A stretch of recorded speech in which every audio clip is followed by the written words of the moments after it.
Hey everybody, welcome to the season finale, season 7 of the Matt Report, with none other than Michelle Schulp. And you probably know Michelle from her ventures to WordCamps far and wide, across the country, maybe even Europe. Not sure if she actually went there yet, but a really amazing guest. A lot of folks know her in the community, and if you're thinking about going to a WordCamp, heck, if you're thinking about getting out of your seat to engage people and find new business partners, new customers, this is the episode for you. This has been one of the best seasons I've ever put together, in my humble opinion. If you agree, head on over to iTunes, search for Matt Report or WordPress Podcast. Leave us a 5-star review. Helps us get found, helps us stay on top of WordPress Podcast, which I super appreciate. And I'm actually looking for video testimonials. I'm putting together a trailer for the YouTube channel.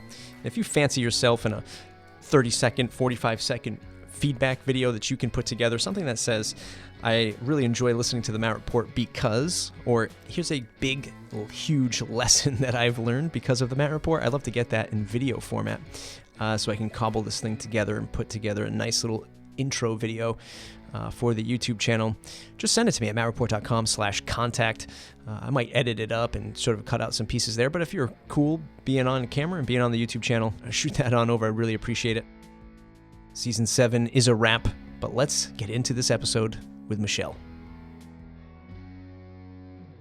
I am a designer and front-end WordPress developer located in Minneapolis. I'm originally from the Chicago area. That's where I got my start in the WordPress community. And I'm fully independent, so I don't have any employees. I do contract with agencies. I do work with other peers on projects, and I do a lot of my own projects as well. Like I said, design and front-end development. My background's in design. That's what I went to school for, which I, on a side note, I kind of think me and maybe like 2 other people in the whole industry actually have a degree relevant to what we're doing. But I started out in design.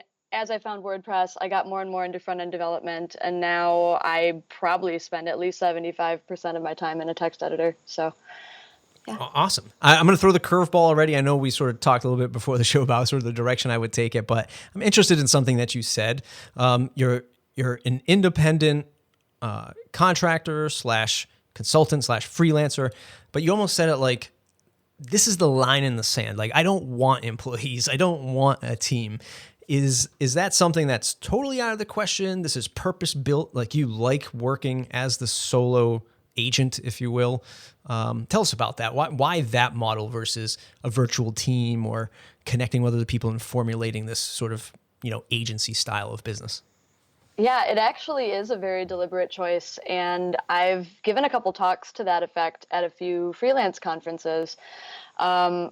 I enjoy working with other people. Like I said, I've contracted with agencies, I've worked alongside peers, but I don't want to grow my own business, partly because I know I'm actually a really terrible manager, but partly because I've made some really deliberate choices as to the particular lifestyle I want to live and why I'm in business for myself.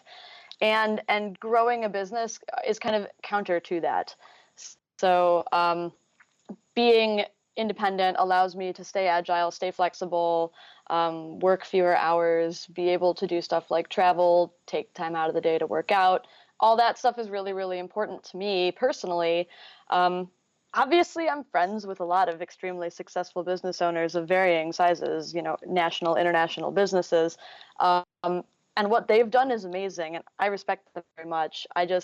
It's not for me. I've made kind of a different choice as to what's important to me, and it makes me very happy. So it is a line in the sand. That's very true. I'm like defensive about it a little, but yeah. Well, I mean, I respect that stance as well, because there's just a lot of crap that goes on with running your own business. And as soon as you hire, another mouth to feed, or you partner up with somebody, there's just so much overhead that gets thrown at this stuff. And, sometimes, as we're sort of traversing the land out there and looking at other people like, wow, yeah, I guess it would be nice to run this small little virtual, boutique agency, or grow to, the sizes of a 10 up and beyond. But then it's like, nah, I don't want to get onto a plane and have to, push for big clients just to make the payroll.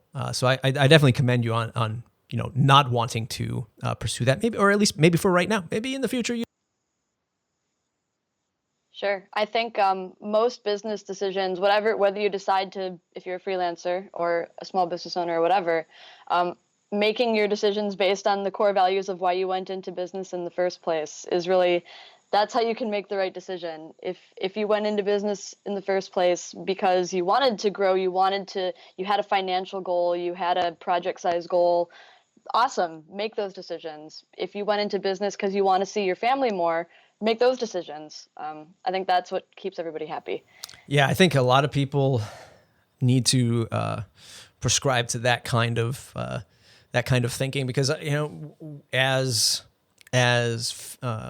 overemphasized and glamorized, I guess is the word I was looking for, as an entrepreneur is today with Shark Tank and Gary Vaynerchuk and sort of all of these sort of people who make it look like it's easy. They people haven't seen the run up of the last decade it took for these individuals to make their big businesses, and even the small businesses in our space. People don't see the build up to where these folks are at today. A lot of people lead with, well, I just want to start a business for money. Right? I just heard you can make a lot of money doing this stuff, and I want to be my own boss. And they sort of don't realize all the other overhead. That's not just dollars and cents. It's just everything else of why you should be running a business.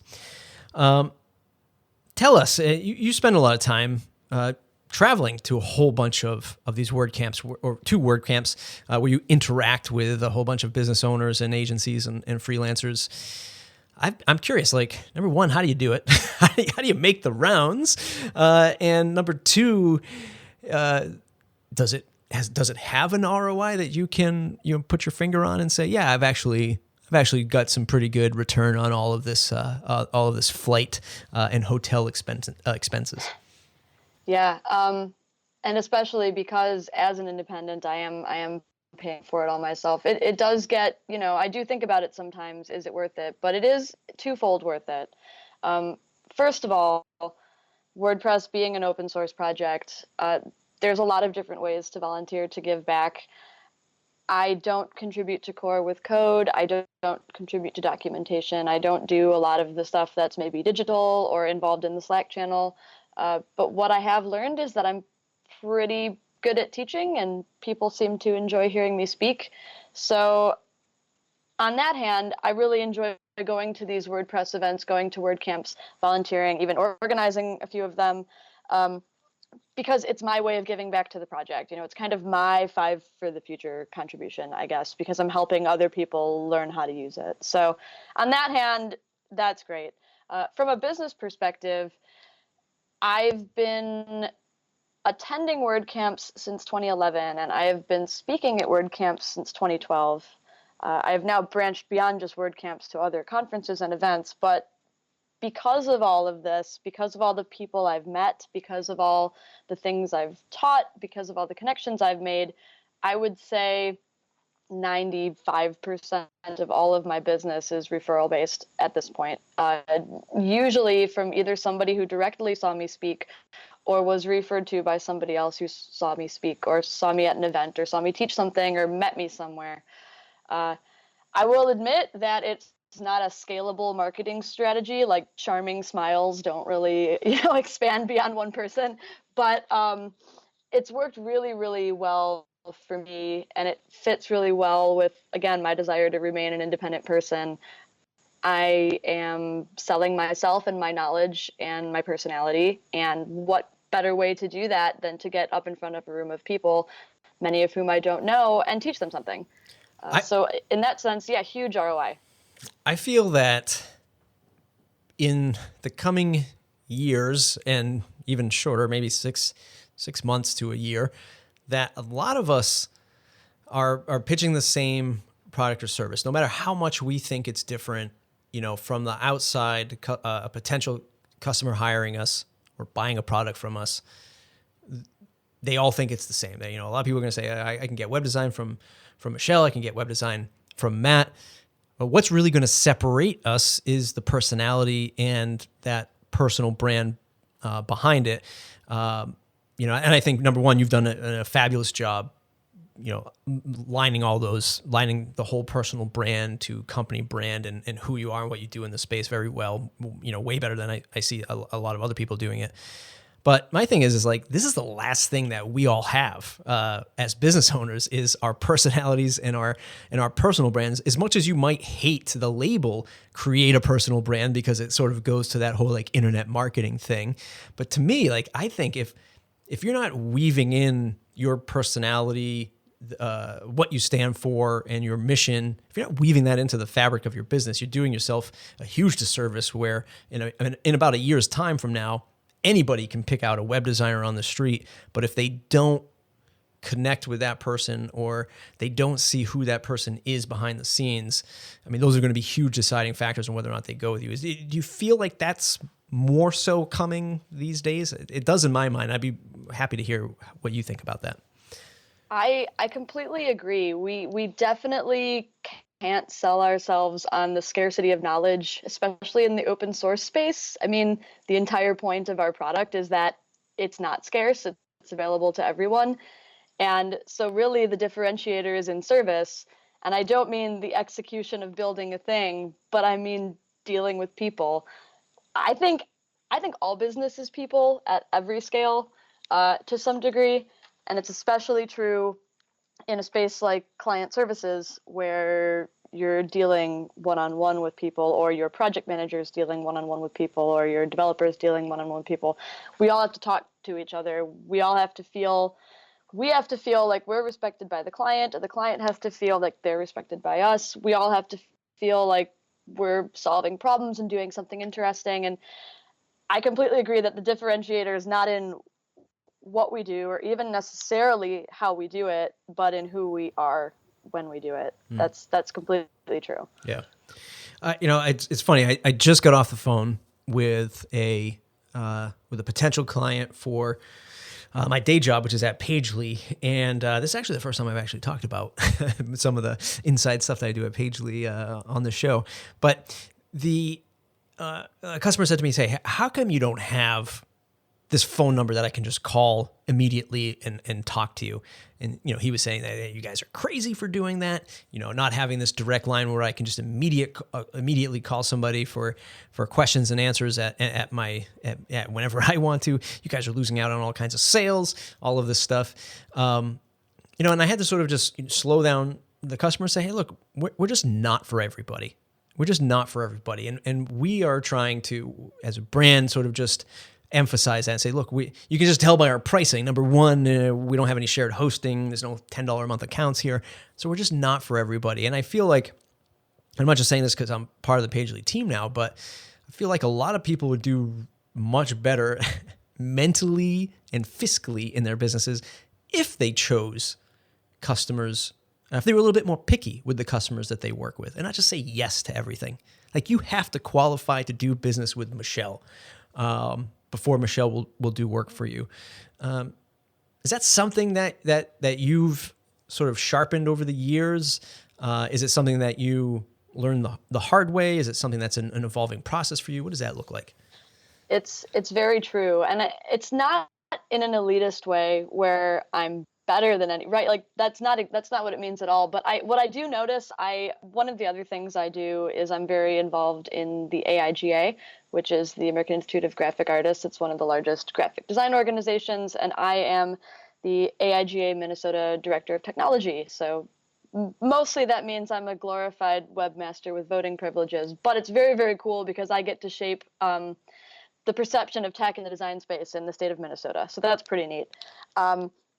But one of the things I get to do is I get to interact with a lot of designers, especially a lot of younger designers who are very hungry to get into the space. And a lot of them, they deal with clients, they're getting started in the business, they're dealing with clients, and the clients, maybe are questioning the worth of what they're doing, or they're trying to nickel and dime them, or they're trying to make all these horrible changes. And their gut reaction, and I used to have this reaction too, was like, oh, like I just want to tell them that they're wrong, and I just want to tell them to respect me, and I just want to tell them to respect design, and et cetera, et cetera. And now I'm kind of like, okay, if you come to me for a project and you say, I want it for $500, I'll be like, that's great. I'm not the person to do that for you. And I could tell you what you could do for $500. Either, I could consult with you for a few hours and help you set something up, or you could go to someone else. But I am not going to sit here and try to make you be my client, like try to convince you to raise your price or try to convince you to, because it's not worth trying to force someone to respect you. Like, why would you go into a relationship with someone where we're not on the same page to start with? You'll just fight the whole time. Right. It seems so obvious when you look at it that way, for sure. Yeah. So I completely agree with the fact that you do want to kind of qualify who you're working with and find people that fit. I've kind of specialized, but it hasn't been by industry. It's been very, very much by personality type. I like to say that I want to work with people who are passionate about what it is they're doing, and they could get me excited about what they're doing. And they could be a toothpaste cap manufacturer. But if they could talk to me about toothpaste caps in a way where I am excited about toothpaste caps, then I would love to work with them and build their website. It doesn't have to be glamorous. In fact, a lot of the non-glamorous sites are the ones that actually get the most benefit from somebody like me working with them. But I do specialize in people that are passionate and people that get the value of what they're buying. So for sure, specializing has been, we've all learned it kind of the hard way with the people that wanted to undercut you or not respect you or whatever. But I feel like I learned this one kind of early, and it's made me very happy. One of the things that I struggle with is, if I were consulting a business owner, especially, what I'll say is like a traditional business owner, like somebody in your local market who doesn't really get things online, but they're willing to invest, they're willing to invest finally online, which is, funny because we're in the year 2018. But that type of avatar, and you say, okay, well, you got to write an about page, right? Let's just start with that. You got to talk about your business. Yeah, how are you perceiving yourself to the customer? And these people seem so just not driven to talk about their business. And I'm so glad that you said you only work with people like that. But do you have any advice for people who might be like a little ho-hum about my business? Like, I don't even know what to say. Like, where's the passion? In the first place, you started this business because you were passionate about something. Where is it? Where did it go? Any words of advice, or is there any coaching you do for these types of people who just can't find a way to talk about themselves because they're either lost or just don't have it anymore? Yeah, I do have a worksheet that I used to give to people when I was doing a lot more branding work. And one of the questions on there was, how would you want someone else to describe your business? Like, if someone else was talking about your business to somebody, like, what would you want them to say about you?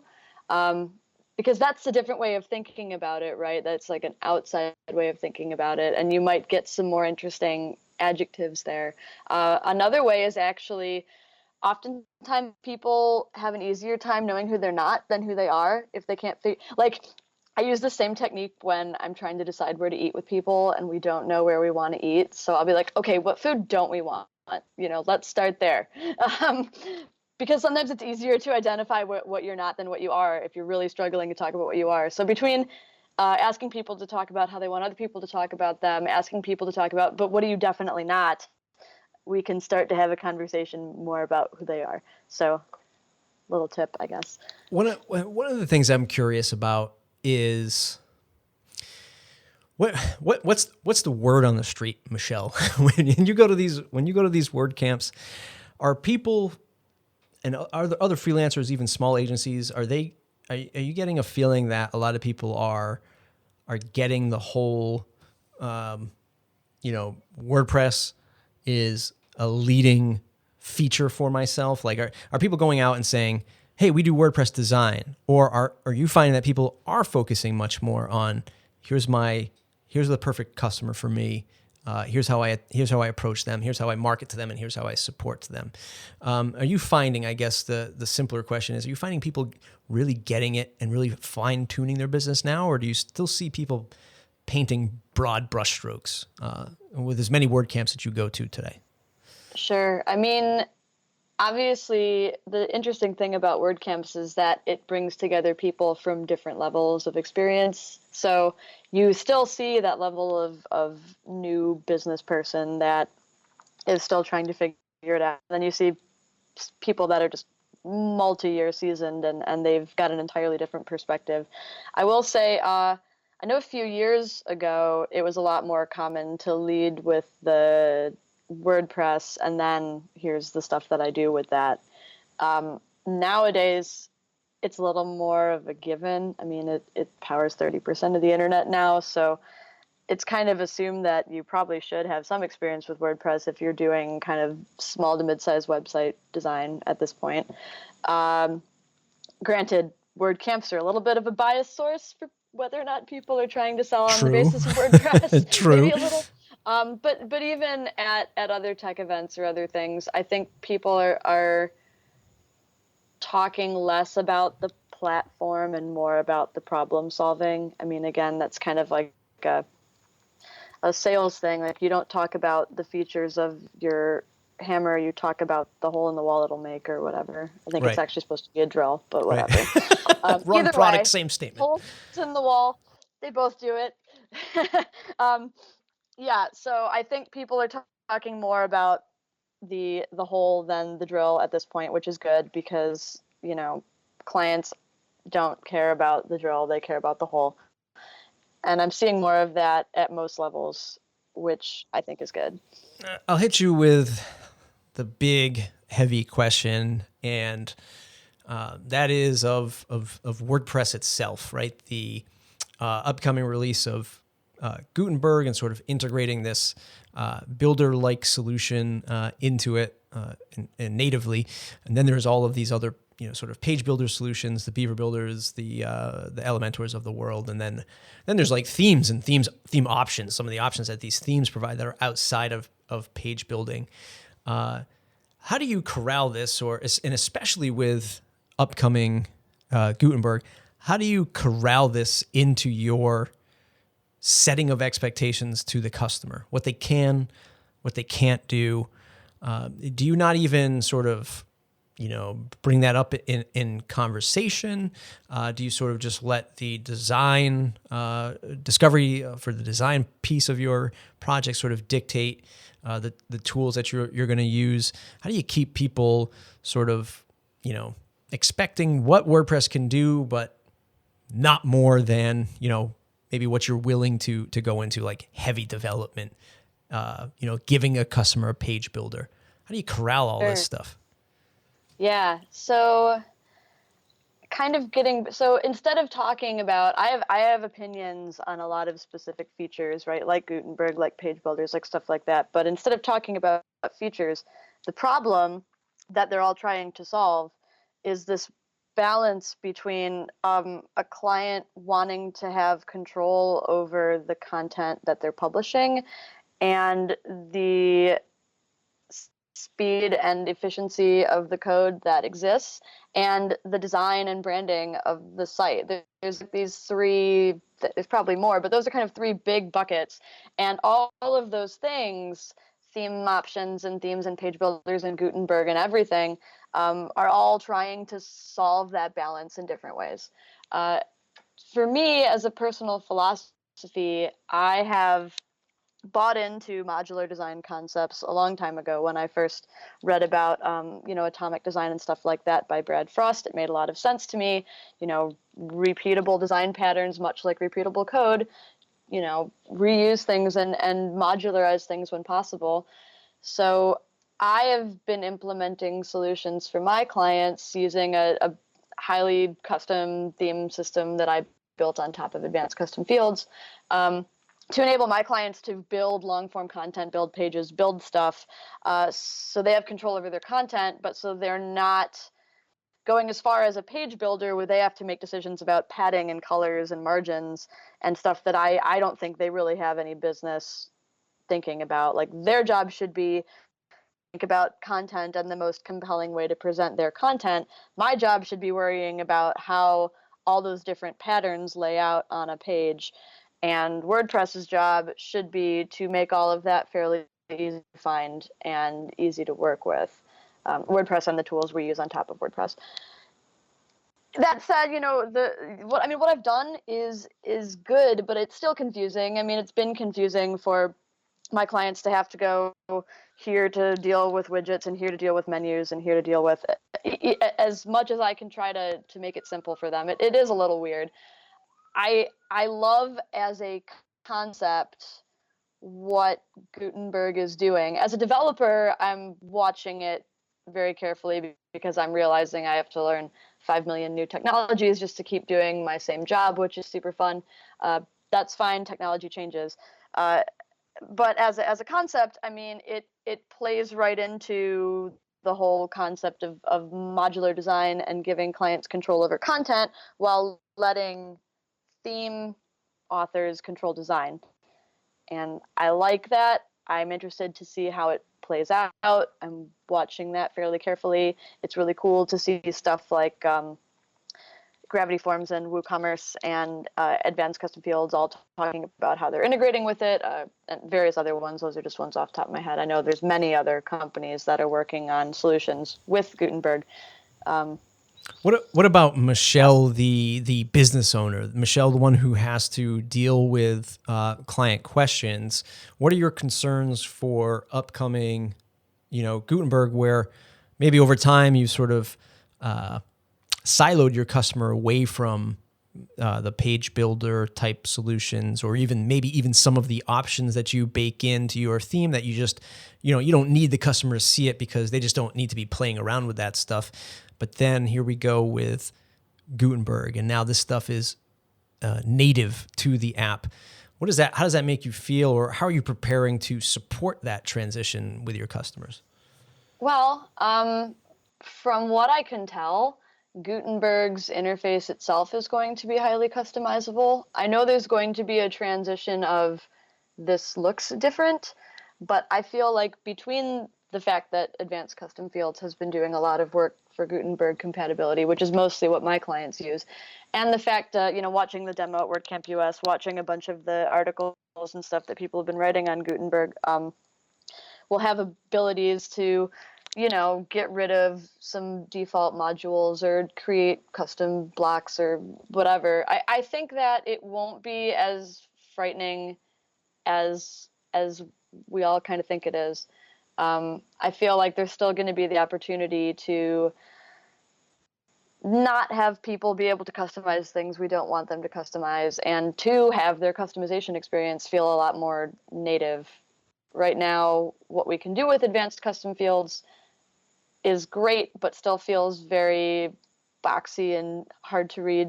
Like, the user interface is as good as it can be for what it is, but it could be better. And I have a lot of faith, I have a lot of optimism that it, from a design perspective, that it could be good. Again, from a developer perspective, I am having a wait and see, let's see how much it actually breaks things, right?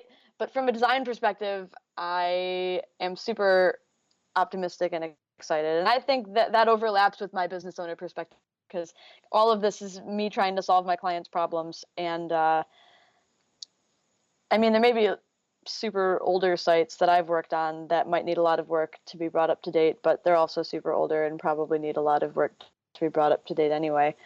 And I can't speak to the enterprise side of this, but in the space that I'm in, I think it's actually going to be great. So I hope I'm right.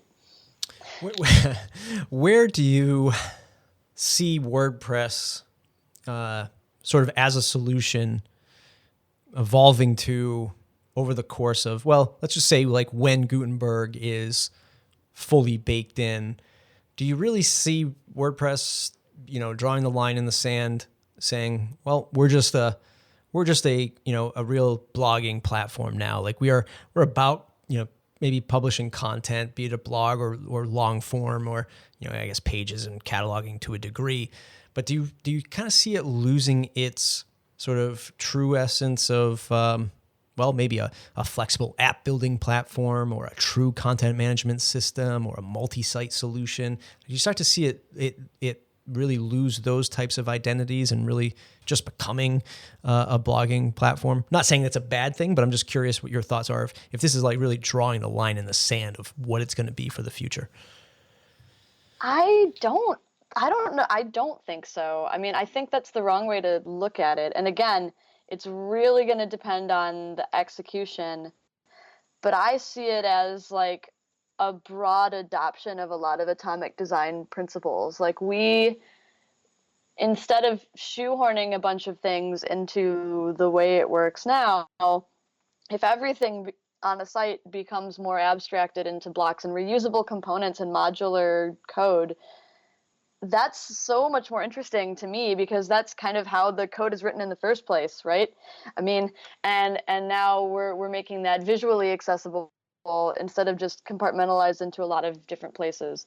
It could end up just being focused on the content, and I don't know though. I again, as a long-time atomic design fan, I see this as making stuff like atomic design, modular design, reusable components much more universally accessible across a whole site. What types of skills do you think today's freelance, if somebody's jumping into, hey, I want to be a consultant, I want to be a freelancer. By the way, what title do you like better? Do you like freelancer or consultant?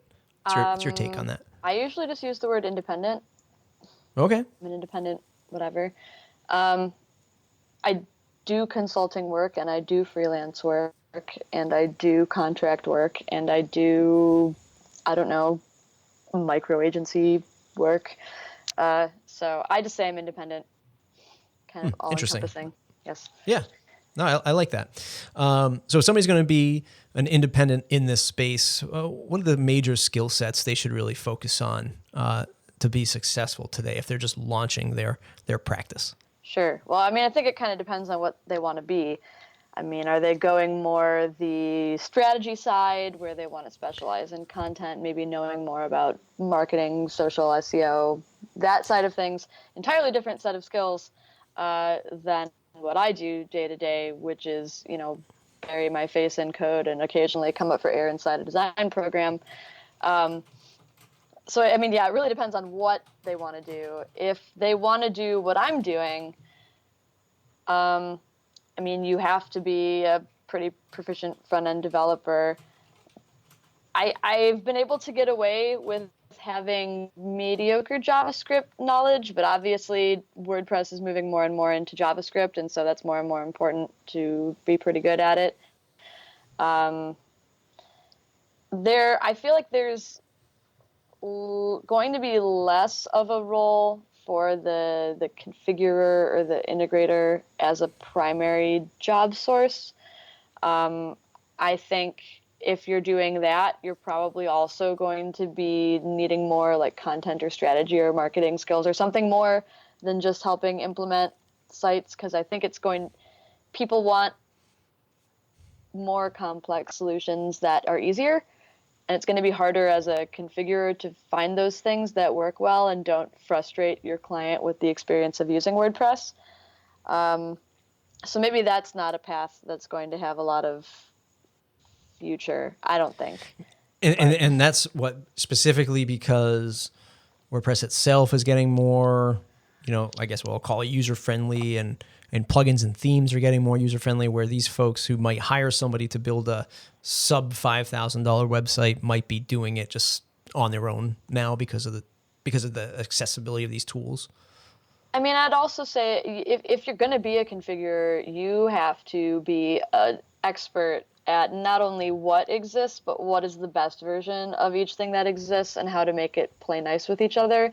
And that's kind of why I feel like it's not really going to be a real job, because even when I'm picking tools that I know are written by people that I personally can vouch that their code is good, and I know that it's written extensively, and I know that they probably are still only getting 90% of the way there, and I'm usually responsible for writing that other 10%. When people need to hire somebody else to build the site, it's usually more complicated than just setting up pages and posts and stuff. It's usually like, I need an events management system. I need an e-commerce system. I need this thing that talks to this other thing that talks to this other thing. And that's going to be a lot harder for, I think, a configuring person to help someone with. I think if you don't want coding skills, and you don't have to have coding skills to be a professional, you definitely want really solid content strategy skills or marketing skills or SEO skills or something else to bring to the table, besides just a general knowledge of WordPress. I'm curious to get your take on how you present this to a potential customer. So that 10% right there, right? That 10 or 20%, WordPress itself with a bunch of plugins, it does 80% of what the customer is looking for, and then you have to go in and code that 20%. I was talking to people the other day. They have fairly sizable WordPress multi-site installation. It does, it's WooCommerce. It's there's a page builder built in, Beaver Builder. There's a lot of stuff going on. They're pushing, they're just really using it. Like it's working as a business engine for them. People are booking times and buying products. The site's making money, but it uses a bunch of plugins to get the job done. I mean, WooCommerce, along with its add-ons, is a whole bunch right there. There's Beaver Builder and some of the add-ons. There's a whole bunch there. Then there's just core SEO plugins, all the general stuff that you use. And at the end of the day, it adds up to a boatload of plugins. I don't know what the exact number is. That particular customer was concerned, like, hey, WordPress update came out. Then a WooCommerce update came out. And then there was an add-on a WooCommerce add-on that they really rely on. It sort of lagged behind. It needed to update in order to keep up with the WooCommerce updates that have been pushing out pretty rapidly lately. And then there's a concern like, boy, why is this always this conflict, right? Why do we always have these conflicts with these plugins and these core pieces of code? And what the customers don't realize is these are all individual, either people or companies, all building their pieces of software, and we're just happen to be gluing them all together, or this company happens to be gluing them all together to make them all work, together. How do you position that? Like, how do you present that to the customer and say, hey, this isn't just one piece of software that you're getting from one company. This is a whole bunch of people. Things can be going in a whole bunch of directions. How do you sort of talk them down off of that ledge of expectation, like everything should just work seamlessly? Well, first of all, I will say that I empathize with their frustration, because from the experience of a person who owns a website, that component of working with open source software really sucks.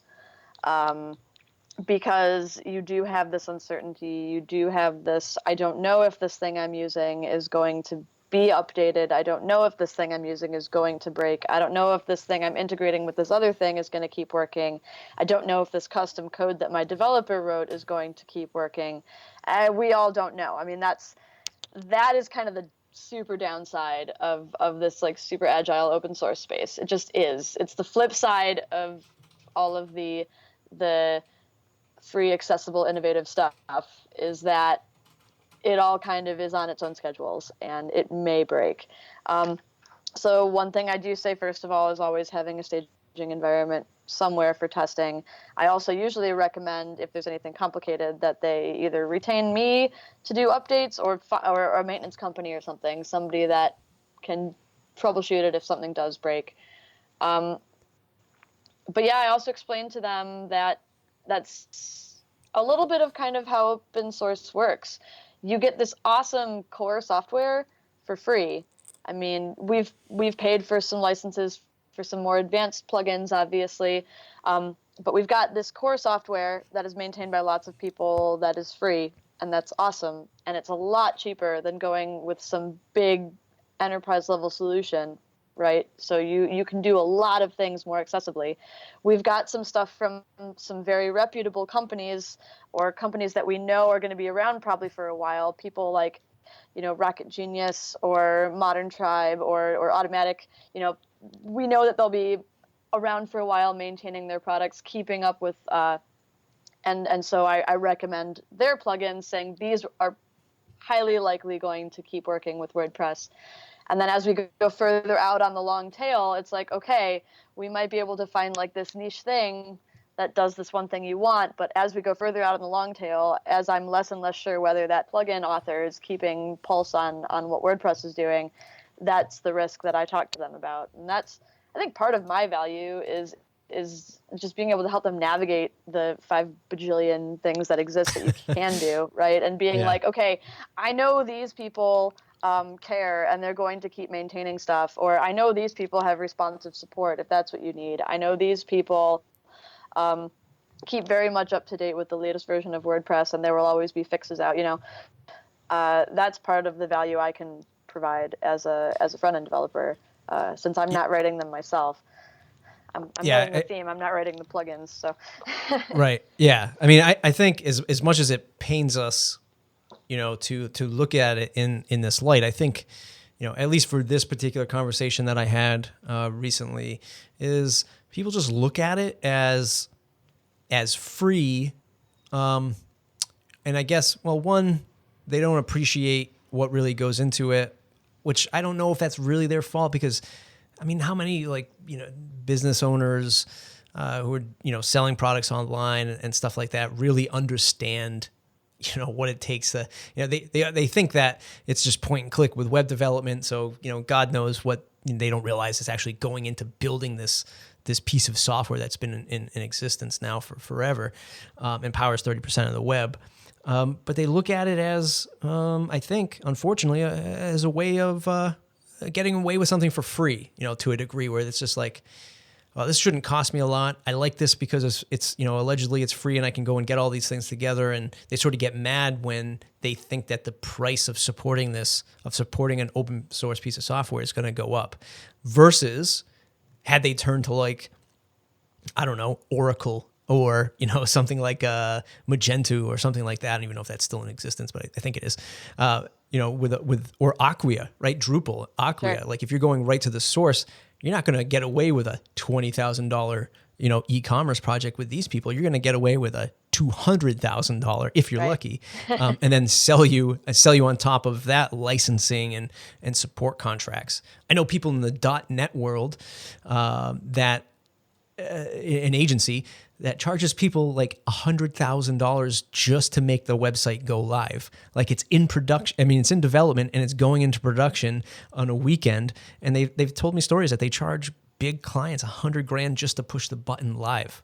This is not usually the case in the WordPress world. You don't hear about those types of stories back then, or about that kind of thing. And it's just crazy to me that some people just don't see what it really costs to run a site at scale. Well, I mean, to be fair, I don't know what goes into running their business either, the business owner that I'm working with. And I don't expect them to understand the inner workings of the Magic Box necessarily. I just expect them to respect and trust that I have their best interests at heart, and I want to help them understand it to the capacity that they can run their business. I don't know. I'm very empathetic towards the lack of knowledge, because I realize that we all kind of don't know what we don't know until we're exposed to it. And as long as they don't use that lack of knowledge to try to bully me into doing something, then it's fine. If they're like, I don't know how this works, you're telling me it works like this, awesome, I trust you, what should we do? Then cool. That's still a great working relationship, in my opinion. Yeah. Now that I have 2 kids, I'm getting open-minded like that as well. I'm starting to see both sides of the fence a little bit clearer. As we wrap up here, one final question. What are the things that are really getting you excited about either your business or hopefully the growth of this economy in general? What are the things that you see on either 6 months or a year from now that you're really excited about, either positioning yourself to take advantage of, or WordPress economy in general is starting to move towards? Well, one thing that's been in the back of my mind for a little while that I want to put a lot more serious thought into this year is things that I can do on more of a consultancy level. I mean, a lot of what I do, which I enjoy, is trading hours for dollars, but obviously that's only as scalable as your hours. So I've started talking with a few really smart people about how I can take some of the things I've been passionate about that I've been giving away for free, like teaching developers and designers to work together, teaching people how to manage projects from a holistic perspective, stuff like that, and maybe turn that into something more compelling and revenue generating.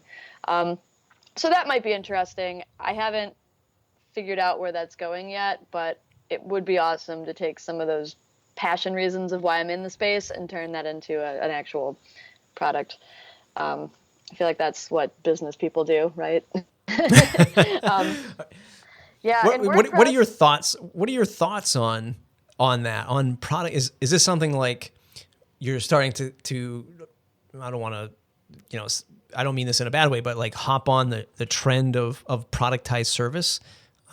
Is that something that you're sort of chasing, the productized service, and what are your thoughts in that realm? I haven't wanted to do it because I hadn't found something I was passionate about. Like, I don't want to do something for the sake of doing it, because it's there's no such thing as passive income. Like, it's right. You have to maintain it and make it valuable and worthwhile and do things. And so far nothing has been interesting, but some ideas that I've been talking about with people lately have been a lot more compelling. And if there's a way that the information that I already find myself providing that seems to add value, if there's a way that I can package that into something that can generate revenue, then awesome, because it adds value and I can make money. So those are two good things. But I don't want to do it just for the sake of doing it. So that's why I haven't yet, because nothing's been compelling. But we'll see. Michelle, it's been a pleasure having this conversation with you. Where can folks find you on the web to say thanks? I am Marktime Media basically everywhere. So that's MARKTIME Media, pretty much every social platform. Or my personal website is mynameismichelle.com. Nice. You probably get sick of this question. What's the next WordCamp you're going to? What are the next 7 WordCamps you're going to? Well, I am going to Miami. I guess that's next weekend already. Yep. That'll be really fun. And after that, it's a little bit up in the air. I have a few regular ones that I'm eyeballing, but nothing officially announced yet. So hopefully awesome. I'll see people around. Yeah, absolutely. Everybody else is mattreport.com. Mattreport.com/subscribe to join the mailing list is the number one way to stay connected. If you have a moment, go ahead and leave us a 5-star review on iTunes. It really helps us get found. Every podcaster under the sun says that, but it's true. It really helps us sort of rank up on iTunes. Makes us feel good too. You can search for us on iTunes, Matt Report, or WordPress Podcast. We'll see you in the next episode. Hey, everybody. Thanks for sticking around and listening to this episode and supporting the Matt Report for over 5 years now. It's been a pleasure of mine. It was a pleasure to have this guest on today to talk about their business and how they run it. Speaking of business, if you have something you're launching, you have a new website, a new marketing page, a new product, anything that could use a second set of eyes, you can find me at userfeedbackvideos.com. That's userfeedbackvideos.com, where I will review your product, your landing page, your funnel, whatever workflow or starting point you want me to take a look at online. I'll do that. I'll record it. I'll send it to you in a private screencast with my feedback from over a decade of experience in this space, marketing, technology, WordPress, and otherwise. I hope to see you there. It's userfeedbackvideos.com. It's like having a co-founder for $59.